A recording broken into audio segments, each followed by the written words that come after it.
2026 সালে নতুন মন্ত্রিসভা গঠন হয়ে গেছে, কিন্তু প্রশ্ন হলো কোন বিভাগ থেকে কতজন মন্ত্রী আর প্রতিমন্ত্রী আছে। চলুন বিভাগ ভিত্তিক তালিকাটা একদম সহজভাবে জেনে নিই। প্রথমেই শুরু করছি চট্টগ্রাম বিভাগ দিয়ে। এখানে মন্ত্রী সংখ্যা সবচেয়ে বেশি, 10 জন।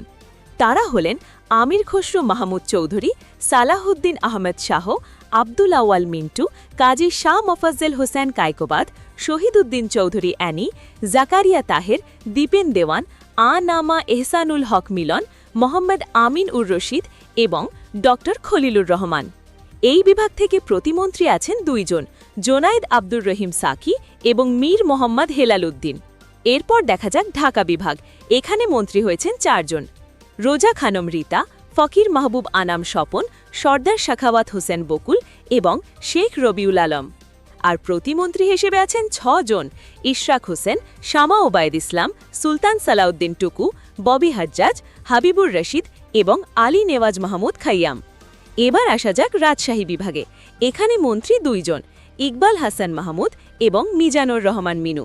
প্রতিমন্ত্রী আছেন 4 জন, এম.এ. মুহিত, মীর শাহ আলাম, ফারজানা শারমিন ও মোহাম্মদ আব্দুল বারী।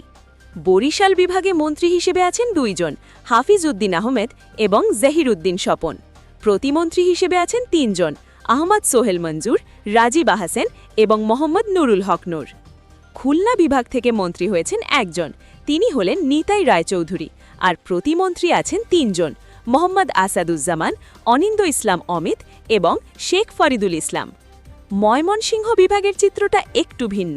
এখানে কোনো পূর্ণমন্ত্রী নেই, তবে প্রতিমন্ত্রী আছেন 5 জন। তারা হলেন মোহাম্মদ শরীফুল আলম, কায়সার কামাল, এম রশিদুজ্জামান মিল্লাত, ইয়াসের খান চৌধুরী এবং এম ইকবাল হোসেন। রংপুর বিভাগে মন্ত্রী হয়েছেন 3 জন, মির্জা ফখরুল ইসলাম আলমগীর, আবু জাফর মোহাম্মদ জাহিদ হোসেন শাহ এবং আসাদুল হাবিব দুলু। প্রতিমন্ত্রী হিসেবে আছেন 1 জন, ফরহাদ হোসেন আজাদ। সবশেষে সিলেট বিভাগ। এখান থেকে মন্ত্রী হয়েছেন 2 জন, আরিফুল হক চৌধুরী এবং খন্দকার আব্দুল মুক্তাদের। তবে এই বিভাগ থেকে এবার কোনো প্রতিমন্ত্রী নেই। এই ছিল 2026 সালের নতুন মন্ত্রিসভার পূর্ণাঙ্গ বিভাগ ভিত্তিক তালিকা। ভিডিওটি ভালো লাগলে শেয়ার করুন। ধন্যবাদ।